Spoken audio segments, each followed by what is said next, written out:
Hi hello నమస్తే welcome to hit TV. ఈ రోజు మనకి క్యాన్సర్ కోసం మరిన్ని విషయాలు చెప్పడానికి డాక్టర్ జగన్నాథం గారు ఉన్నారు. వారిని అడిగి మరిన్ని విషయాలు తెలుసుకుందాం. గుడ్ ఈవినింగ్ అండి. మెయిన్ క్యాన్సర్ రావడానికి మెయిన్ రీజన్ ఏంటి? అది ఎర్లీ స్టేజ్లో ఎలా కనిపెట్టాలి సార్? క్యాన్సర్ రావడానికి ఒక రీజన్ అని ఏం లేదు. మనం మామూలుగా మన కణాలన్నీ అలా డివైడ్ అవుతూనే ఉంటాయి. ఎప్పుడో మ్యూటేషన్ ఏమైనా వచ్చినప్పుడు ఆ కణాలు రోగ్ కణాలు అంటే దాన్ని విచ్చలవిడిగా పెరుగుతాయి అన్నమాట. కానీ మనకి ముఖ్యంగా తెలిసింది ఏంటంటే టొబాకో యూసేజ్, అంటే స్మోకింగ్ కానీ, ఆల్కహాల్ కానీ, ఎక్సెసివ్ ఫ్యాట్ ఇన్ దిస్ అంటే ఒబిసిటీ కానీ, ల్యాక్ ఆఫ్ ఎక్సర్సైజ్ ఇవి ఉంటే మాత్రం క్యాన్సర్ ఇన్సిడెన్స్ పెరుగుతుంది. కాబట్టి మనం జాగ్రత్తగా ఉండాల్సి ఏంటంటే ఇవన్నీ ప్రివెంట్ చేసుకోవచ్చు. ఆడపిల్లలు ఏంటంటే 9 వర్షాల నుంచి 14 వర్షాల్లో హెచ్పివి వ్యాక్సినేషన్ చేసుకుంటే సర్వైకల్ క్యాన్సర్ కంప్లీట్గా ఎలిమినేట్ చేసుకోవచ్చు.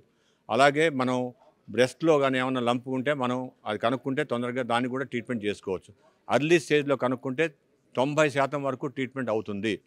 అదే లేట్ స్టేజ్ ఉంటే 30-40% ట్రీట్మెంట్ అవుతుంది. కాబట్టి మీ అందరికీ ఒకటే చెప్తున్నది ఏంటంటే 7 వార్నింగ్ సిగ్నల్స్ని చూసి దానిలో ఏమైనా ఉన్నా తప్పకుండా మెడికల్ అటెన్షన్ తీసుకోండి. అది కనుక ఎర్లీ స్టేజ్లో ఉంటే తప్పకుండా మీరు క్యూర్ అవుతారు. క్యాన్సర్ గురించి భయపడకూడదు. దాని భయం తీరిపోతే క్యాన్సర్లో మీ గెలుపు మీదే. జెనెటిక్ పరంగా ఏమైనా క్యాన్సర్ వచ్చే ఛాన్సెస్ ఉంటుందా సార్? కొన్ని క్యాన్సర్లు అంటే ముఖ్యంగా కోలన్ క్యాన్సర్స్, బ్రెస్ట్ క్యాన్సర్స్ కొంచెం జెనెటిక్. అంటే ఈ జెనెటిక్లో 10-15% క్యాన్సర్స్ కన్నా అన్నీ ఫెమిలియల్ కాదు. ఇంకోటి మనం ఇది ఒక రాంగ్ మిస్కన్సెప్షన్ ఏంటంటే తల్లికుంటే కూతురికి కూడా వస్తుంది, అది మాత్రం లేదు. కొంతమందికే అది వస్తుంది. అలాంటప్పుడు ఆ బ్రాకా జీన్స్ అని ఉంటుంది, ఆ టెస్టింగ్ చేసుకుంటే అది కూడా మనం కనుక్కోవచ్చు. అలా అసలు క్యాన్సర్ అనగానే మనకి ఏ పార్ట్లో ఉంది అనేది ఎలా తెలుస్తుంది? ఏ టెస్ట్ చేయించుకోవాలి? ఏ పార్ట్లో ఉన్నది సిమ్టమ్స్ బట్టి ఉంటుందాం. బ్లీడింగ్ ఉంటే అదేమిటంటే కొలనోస్కోపీ చేసుకోవాలి. అదే కాక హోర్స్నెస్ కానీ ఇంకేమైనా ఉంటే అది ఎండోస్కోపీ చేసుకోవాలి. వెయిట్ తగ్గితే మరి ఎండోస్కోపీ కానీ చేసుకోవాలి. దగ్గు ఎక్కువగా ఉంటే థోరాక్స్ సిటీ స్కాన్ చేసుకోవాలి. కాబట్టి ఒక్కొక్క క్యాన్సర్ ఒక వ్యాధి కాదు.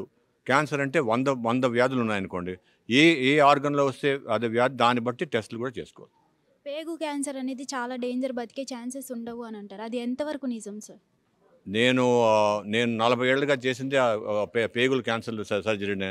అందరూ శుభ్రంగా మొన్న అయితే 35 ఏళ్ళ సర్వైవర్ కనపడింది. కాబట్టి 40 ఏళ్ళ సర్వైవర్స్ కూడా ఉన్నారు. కాబట్టి ఏమీ భయపడక్కర్లేదు. అన్ని కోలన్ క్యాన్సర్స్ కానీ, ఇంటెస్టైన్ క్యాన్సర్స్ కానీ ట్రీట్మెంట్ బాగుంది. సర్జరీ బాగుంటే ట్రీట్మెంట్ కూడా చేసుకుంటే డెఫినెట్గా సర్వైవల్ పెరుగుతుంది. ఫ్యామిలీస్లో ఎక్కువ భారంగా లేకుండా అండ్ ఈ ఫైనాన్షియల్ క్రైసిస్లో రాకుండా మనం చూసుకోవచ్చు.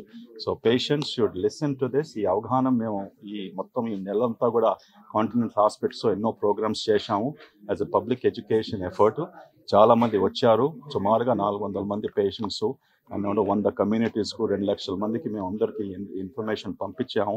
ఏమనగా మా దగ్గరికి రావాలని కాదు, దిస్ ఇన్ఫర్మేషన్ బుక్లెట్ తయారు చేశాము. అది మీరు చదువుకోండి.